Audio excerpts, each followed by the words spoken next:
Kuna watu mko hapa, mna unabii, mna ndoto, mna maono hayatimii. Kwa nini? Mlipolala kiroho, shetani akaja akaotesha magugu, shetani akaja akang'oa mbegu. Mko hapa na ahadi ambazo hazitimii, ni kwa sababu zilishang'olewa. Kwa hiyo kanisa la Mungu kiroho tumefilisika, hatuna kitu tunachoweza kukifanya na kumuonyesha Mungu kama anafanya jambo. Shetani ameiba, ametuibia imani. Watu wa Mungu hawana spiritual location. Yani nilikuwa namwambia mwanangu mmoja, nikamwambia ukitaka kujua wewe una spiritual location. Naposema spiritual location, maana yake watu wa kiroho hawana nyumbani pa kiroho. Jambo la pili, hawana familia ya kiroho. Jambo la kwanza ni nyumbani kiroho, lakini jambo la pili ni familia. Ni vitu vinafikana kama vinafanana, lakini sio. Jambo la tatu, hawana kiongozi wa kiroho. Leo utamuita baba wa kiroho, mchungaji wako, utamuita chochote, lakini hawana baba kiongozi wa kiroho. Na kwa sababu hiyo wanaishi kama watu wasio na nyumbani.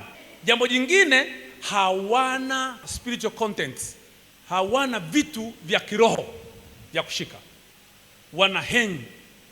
Na ninaposema spiritual contents, hawana neno la kirabii, hawana mafundisho. Kuna vitu vingi kwenye maisha yao, wanangojea vitu ambavyo wanafikiri vitatokea kwa sababu waliambiwa na nabii ama waliambiwa na mchungaji wao. Lakini naomba nirudi tu kwenye spiritual location.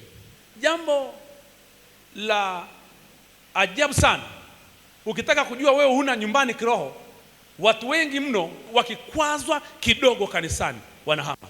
Hata kama aliyewakwaza sio kiongozi ama ni kiongozi, wanahama. Nilimwambia mwanangu mmoja, wapangaji huwa wanahama nyumba ikiwa na tatizo la choo, lakini mwenye nyumba choo kikisumbua anafanyaje? Sasa kama wewe ni mpangaji ama ni mwenye nyumba, maana most of the time watu wengi huwa wanasumbuka.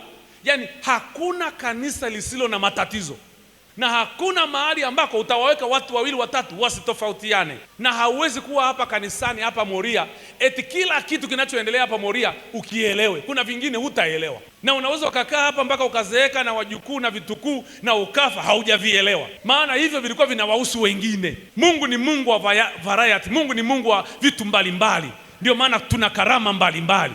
Uwe tayari kupokea maono mengine ya wenzako. Uwe tayari kupokea hisia na kuguswa na kitu kingine watu wanafurahia. Kuna watu wanapenda kula mahindi, wengine wanapenda kula maharage. Uwe tayari kufurahia. Wengine wanapenda wali, wengine wanapenda ugali. Kwa hiyo ni uwe tayari kufurahia. Lakini watu wengi kwa kuwa hawana spiritual location, hawana nyumbani kiroho, wakikwazwa kidogo wanaondoka. Na nakuambia hivi, ukiwa ni mtu ambaye unahamahama, kama umefika Moria na unasikia hapa ni mahali Mungu ameweka jina lake, tulia. Uko kanisa lolote na unajua unaona kabisa Mungu anahusika pale, baki hapo, kaa hapo. Matatizo yaliyopo mengine ni matatizo ya kitambo tu. Matatizo mengine ya kanisa yanatokana na mudi ya mchungaji. Inawezekana siku hiyo mchungaji ameamka na mudi mbaya, au mama mchungaji aliamka na mudi mbaya. Baada ya siku 2-3 hiyo mudi itaisha. Kuna watu wengine yakifundishwa mafundisho ya utoaji wanasikia wahame kanisa tu. Wengine likifundishwa fundisho la maombi, mwezi huu ni wa maombi, wanasikia wahame kanisa tu. Wengine yakifundishwa ni mafundisho ya vijana, wanasikia wahame kanisa tu. Sasa sikia, ukiwa ni mtu mwenye hiyo roho katika ulimwengu wa roho, Biblia inasema hivi, tazama malaika wa Bwana yu atembea kwenye vituo vyenu ili akuokoe.